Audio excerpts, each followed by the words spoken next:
Conventional wisdom seems to say that the American family sedan is dying a slow death, but Dodge is continuing to buck that trend. The Dodge Charger is the oldest entry in this segment, dating back really to 2006. This redesigned back to 2011, but this is the best-selling sedan in this category in America, selling between 80 and 90,000 units a year very reliably over the last decade. Yes, you heard that right. Not only does the Dodge Charger outsell vehicles like the Toyota Avalon, this absolutely trounces the Avalon when it comes to overall sales. And the big reason for that is that the Dodge Charger is an awful lot of fun. The model I'm standing next to is probably my favorite Charger and my favorite entry in this big sedan segment. We have a 6.4-liter V8 engine under this hood, and this starts just under $40,000. Now, after tax, title, license, and destination, you're definitely up there around $45,000, but so would something like a Toyota Avalon. So instead of getting a front-wheel drive, about 300 horsepower Avalon, you could get a 485 horsepower V8 rear-wheel drive Charger. Now, this particular Scat Pack came in at $58,000 because this one has a ton of options, including the all-new for 2020 wide-body package. You can see that up front with these massive fender flares on each side that allows this Charger to have 305 width tires, not just in the back, but up front as well. These are some of the widest tires that you will find on the front of any sedan in America, regardless of what category you're shopping in, and that really helps improve the overall handling ability of the Scat Pack. In addition to that, we have other options like these optional stripes that run down the vehicle, so if you want something that's a little bit more discreet, you can opt not to get those. And then we have a ton of options on the inside as well that bring this up to that $58,000 price point.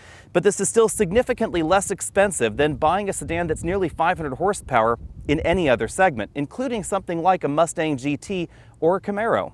Now it's time for a little bit of a history lesson.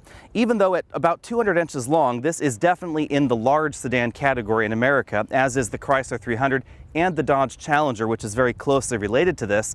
The origins of the Charger, the Challenger, and the Chrysler 300 all date back to when Chrysler was owned by Mercedes-Benz. Back then, Dodge was looking to replace the Dodge Intrepid, which was a front-wheel drive vehicle, with something that was a little bit more exciting. So they reached into the Mercedes parts bin and they grabbed a platform that was used for the old Mercedes-Benz E-Class, and then they stretched it into the vehicle that we see here. Now, a lot of people have given FCA and Dodge at the time a little bit of crap for that particular move, but I think it was an excellent decision because the bones of that Mercedes-Benz E-Class are absolutely excellent, and they had no problem stretching it to this large car proportion. This has a 120-inch wheelbase, which is definitely long for this segment, that gives most versions an excellent ride. But we also have the bones to be able to give us a rear-wheel drive performance sedan, add the extra width that we see for this generation. Going back to the rear, we have a somewhat discreet spoiler back here. Again, those large fender flares, which allow the really wide 305 width tires. And then, as you can see, this is a traditional sedan, so we have an actual trunk back here. Moving to the rear, you can see that spoiler a little bit more clearly. Again, the carbon fiber effect stripes that go all the way down the vehicle. Now, this is a $1,000 option. Personally, I think I would skip the stripes if I was choosing this vehicle myself. We have dual exhaust tips down at the bottom, but as you can see, nothing crazy is going on. Even though we have these functional exhaust vents right here to help reduce air pressure under the vehicle, the back end of the Charger looks very much like the rest of the family sedan models, even in the Scat Pack, wide body, or in the top-end Hellcat trims. Now, I wouldn't exactly say that the Charger flies under the radar because this definitely looks more aggressive than any of the other entries in this particular segment, but I like the fact that Dodge hasn't gone too wacky with the top-end performance models. For 2020, the engine lineup is basically the same as before. It goes from mild to wild. Things start out with a 3.6-liter V6 engine in the base model that gives you 300 horsepower. We then have the choice of 3 different V8 engines. A 5.7 that produces 370 horsepower, this 6.4-liter V8 that produces 485 horsepower, and a 6.2-liter V8 that produces a whopping 707, or if you get the new Daytona trim, 717 horsepower.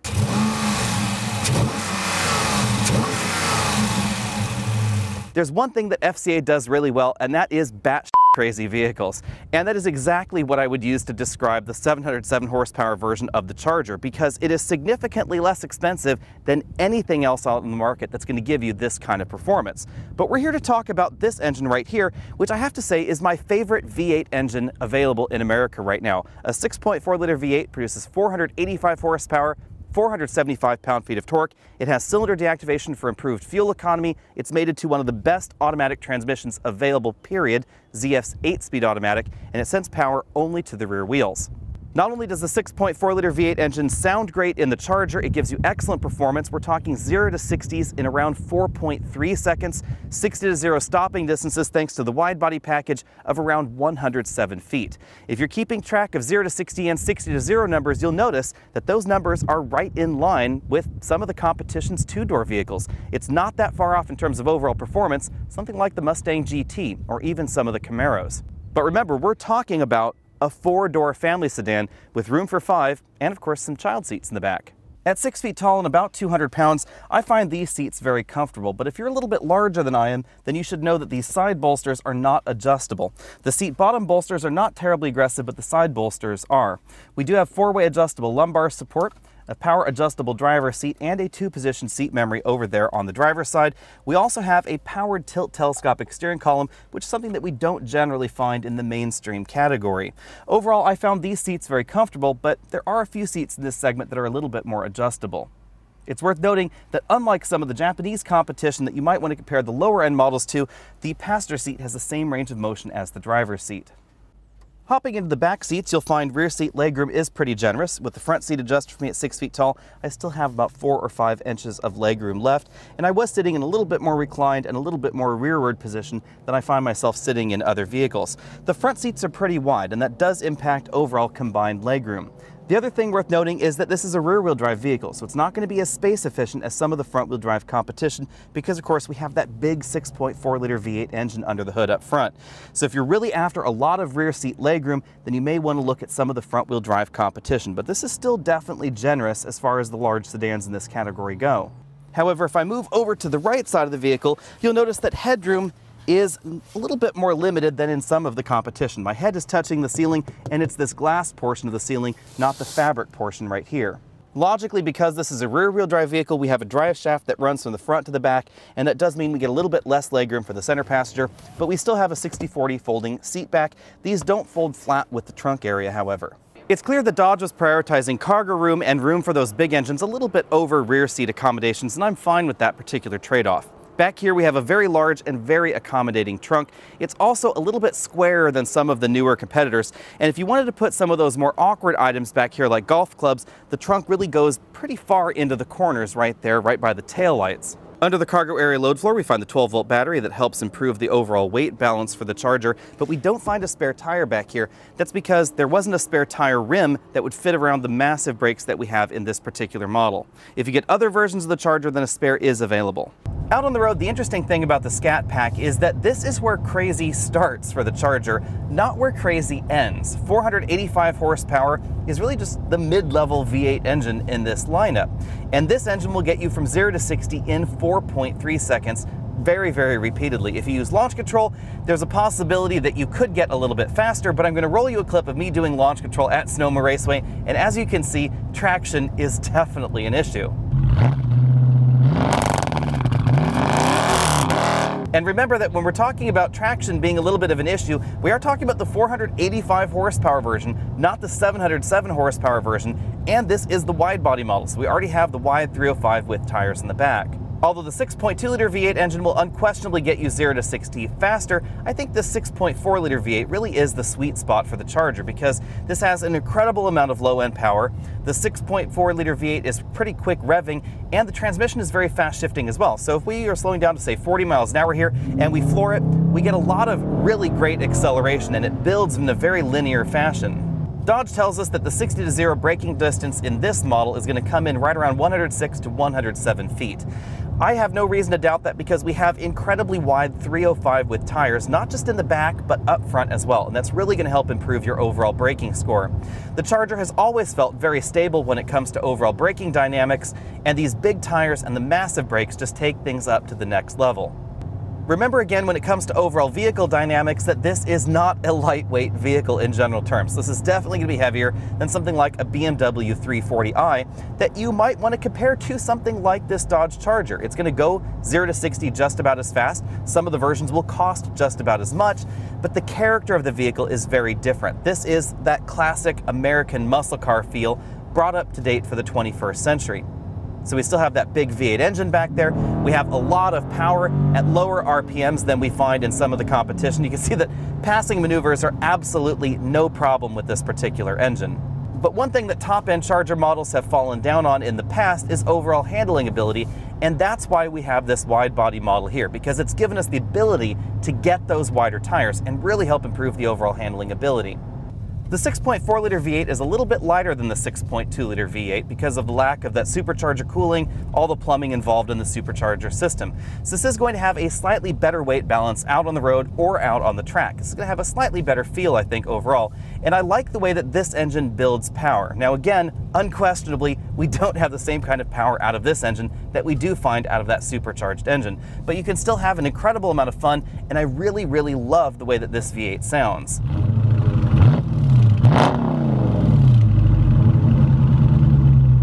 Out on this really poorly paved road out here, you can definitely tell that the wide body suspension is tuned firmer than the regular Scat Pack version of the Charger. And I have to say that if I were buying the Scat Pack version of the Charger, I might be tempted to get the regular narrow body version because of its slightly more supple suspension tune. Now we do have an adaptive suspension, and this is in the softest mode. If I dial things all the way up here to track, then it definitely gets firmer. But that said, if we get out here on the open highway, even in the track mode for the suspension, it's not punishing, and that is something that I appreciate. Another reason I like the 6.4 liter V8 over the 6.2 is that this engine still gets cylinder deactivation like the 5.7 liter V8 engine. So overall fuel economy, as long as you're not driving this hard, is going to be a lot closer to the 5.7 than the 6.2. So if you're looking for a lot of fun, but more of a daily driver livable vehicle, even this wide body could be considered. Now obviously if you're driving this hard out on a track or out on your favorite winding mountain road, you can experience fuel economy numbers that are well below 10 miles per gallon. So for instance, during a day of mixed driving in this vehicle, we have an average currently displaying on there of 7.6. It's because we've been doing a lot of idling and a lot of really lead-footed driving in this car so far. But if you treat this vehicle gently, it's not really a problem to get 26 or 27 miles per gallon out on the open highway, as long as you can keep your foot under control and you can keep the engine in that 4-cylinder mode. For instance, driving down this country highway here at 60 miles an hour, the engine is just loafing around in 4-cylinder mode, giving us between 25 and 30 miles per gallon, depending on the hill and the inclination that we're driving on. It's pretty easy, depending on your driving situation, to get well over 20 miles per gallon out on those longer road trips. And this is definitely still a road trip capable car because the suspension tune is, again, not as firm as some of those European options. But the Charger, even in these more powerful trims, is still a very comfortable highway companion, and it has definitely the passing power that you need if you just need to zip past that big rig in the slow lane. And then of course there's just the noise that this engine makes, and I have to admit that every time I'm driving a vehicle with this 6.4 liter V8 engine, I just find myself shifting for no apparent reason just so I can hear that V8 sound back there. It is absolutely excellent. Bottom lining the Charger is pretty easy. There are vehicles out there for sure that will go 0 to 60 as fast as this, stop as quickly as this, handle as well as this, and some will even sound as good as this 6.4 liter V8 engine. But very few of them will give you this combination together for the price tag that this Charger can deliver. If you're looking for one of the best performance bangs for the buck in America, then the Charger with that 6.4 liter V8 is definitely in the running. 485 horsepower, just over $41,000 after destination, and again, a very practical sedan format. That is probably, I think, the sweet spot for the Charger itself. It's also going to be a little bit softer sprung than the model that we're taking a look at here. This is again the wide body version that adds $6,000 to the Charger because we don't just get these fender flares, wider tires, and wider wheels. They've also gone in and they've tweaked the suspension in this model. If you're looking for a softer, more compliant highway ride, more of a classic muscle car feel with that excellent acceleration, that would be the non-wide body Scat Pack. The wide body is definitely firmer sprung. They've also gone in and changed the roll bars, so we have less body roll in this vehicle. It definitely feels like a tighter machine, but it is going to cost you $6,000 more. Now, if you want the Big Daddy Charger, that's going to set you back $71,140, but you do get 707 horsepower. And then if you want the Daytona model, that's $75,635. Again, there's going to be a separate video on the Hellcat model alone. Categorizing the Charger is pretty difficult because obviously the 300 horsepower version of this car competes very, very directly with the Impala, the Cadenza, the Avalon, the Maxima, even something like a Camry or an Accord. But by the time you've added even the base V8 engine into the Charger, it's a very different machine than any of those other alternatives. 370 horsepower, V8 under the hood, it's a very different character than a Toyota Avalon. And then when you step up to this engine, you have something that is in a category all to itself. 485 horsepower, below 4.5 seconds 0 to 60 every single time with that traditional 8-speed automatic transmission, and a lot of room in the back seat. Now admittedly, the interior I think needs a bit of an update. I kind of wish that 2020 had brought us at least a few interior tweaks to these top-end models, like a stitched leather dashboard, something that FCA does very well in their trucks and a lot of their SUV lineup. We don't find any of that for 2020 inside this cabin. But on the other hand, we do find improved performance and improved handling ability if you're willing to pay extra for this wide body model. Is it worth it? I have to say yes. I think that this model is still an incredible deal, even though it is $6,000 more than the regular version of the Scat Pack, quite simply because there's nothing else like this out there. And if I were shopping for a performance vehicle, this is exactly what I would get. I do love compact sporty vehicles like the Mustang, like the Camaro, but this is just so much more practical with that back seat. Let me know what you think about all that down there in the comment section below. And if you were looking to spend between $40,000 and $50,000, what would you get? Would you get something like this, or would you look at something that's a little bit smaller, a little bit tighter, something like a BMW 3 Series perhaps? Would you be looking at that versus something like this Dodge Charger? Let me know all that down there in the comment section below. Go ahead and find us over at facebook.com/AlexandAutos. And if you haven't already done so, hit that subscribe button so you can see what's coming up next. I'll see y'all later.